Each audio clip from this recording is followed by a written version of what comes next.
The work that I'm going to be sharing with you represents a 20-year perspective-taking exercise on my part, and it's formulated around the question, why is educational knowledge non-cumulative?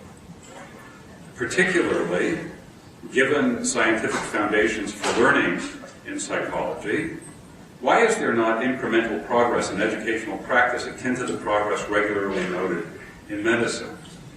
Now, if this were not a 10-minute session, I would give you about 15 minutes to talk about this at your tables. I would like to give you a minute to talk at your tables, but I'm not even sure I can negotiate that. So what I'm going to share is I'm going to share an answer to this that I think is the answer of our community at this point. We basically don't like this question because this question is used as a hammer.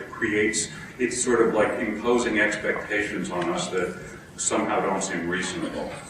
But the kind of the basic issue about the desire for incremental, organized knowledge base that we get in the hard sciences is that basically our domain doesn't really admit that kind of progress because of the basic complexity of what we're dealing with.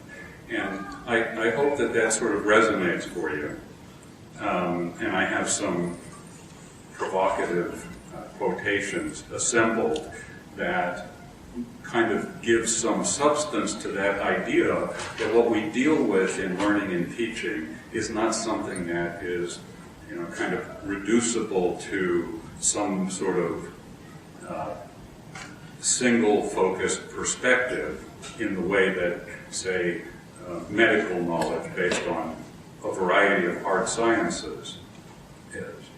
So if we take a look at this a little bit more specifically, then we see that the major focus in medicine is health and disease, whereas in education it's learning.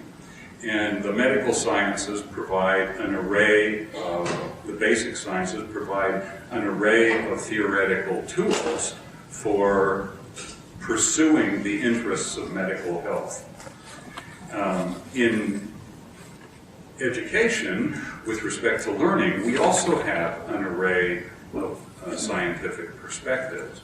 And so the question, to just formulate it and pose it again, is why do the medical sciences produce an organized and systematic knowledge base that we see that seems to elude us, even though we also do good science in the psychology of math education and the psychology of education more generally.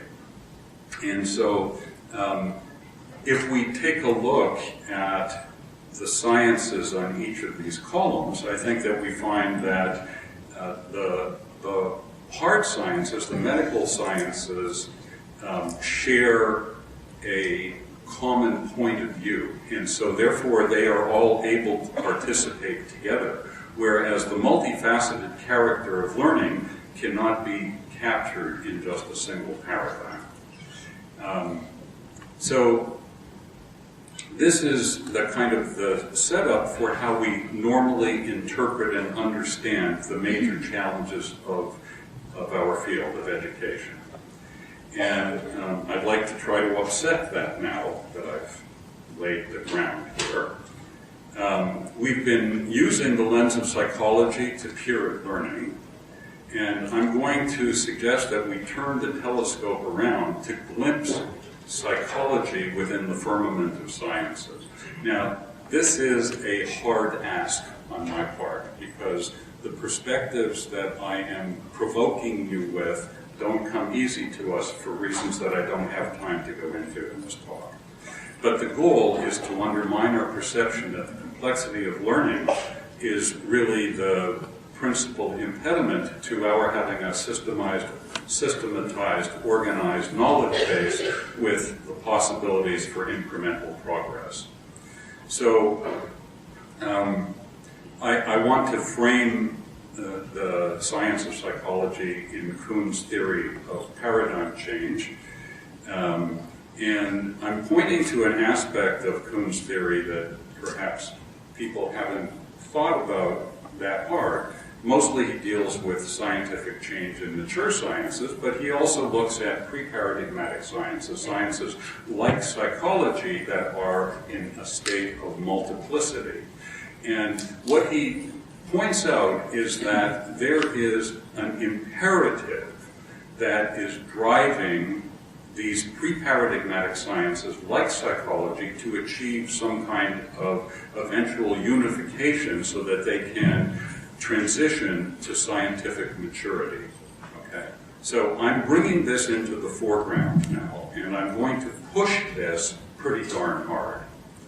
So if we persist with the view of psychology as driven by an imperative toward unification, we can come to see that the goal of understanding of learning is a subservient goal.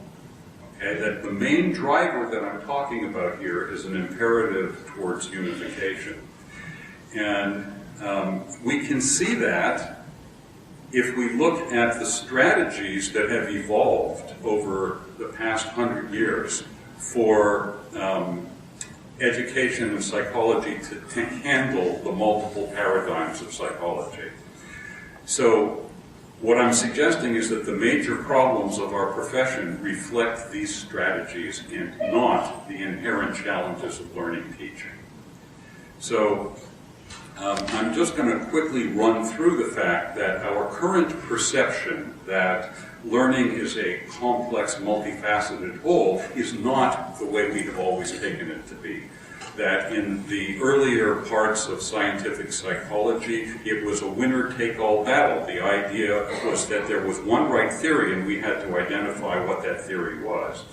The integrative, and that limited the richness of education and it created factionalism.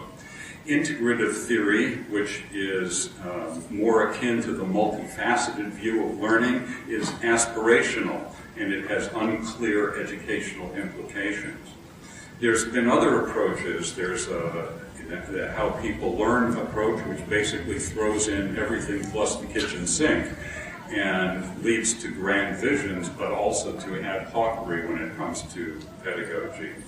Fragmented theory is typical of ed-psych texts, and that's an abdication of the responsibility for coherent pedagogical direction, as well as the scale-up problem that comes from design sciences kinds of approaches. So there's a variety of things that we have historically and variety of problems that we have encountered that I put to you are not a result of the nature of education or the nature of learning or anything else.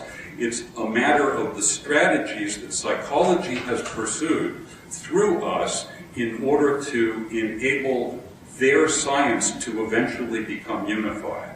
And what I want to point to is that they don't necessarily give us everything that we might need, and that in particular there's an excluded strategy that it is not in psychology's interest for us to adopt, that we have not even considered it because we are so wedded to psychology for our intellectual authority. So, if we persist with the view of psychology as driven by an imperative toward unification, we come to see the most obvious and powerful strategy for handling the diversity of learning theory has never even been proposed, and I labeled it the genres strategy. The genre strategy is basically to accept the dispersion of learning, okay? So you have to understand why this is so uncomfortable for psychologists, because if we accept the dispersion of learning, then we don't contribute to the imperative of psychology to eventually unify. And what I'm suggesting is that the genres strategy, a different way to deal with the multiplicity of learning theory, is something that we haven't even considered, even though it is the most obvious way to deal with the fact that we would like to have a theoretically based knowledge base based in psychology, but that psychology at this historical moment is non-reconcilable. So the basic idea is to identify the notions of learning pursued in psychology that span our interests as educators broadly, and to articulate separate teaching methodologies or genres for each of these notions of learning. The upshot is that this would provide for an incremental progress, It would provide for a coherent knowledge base, one that is, I'm out of time, okay.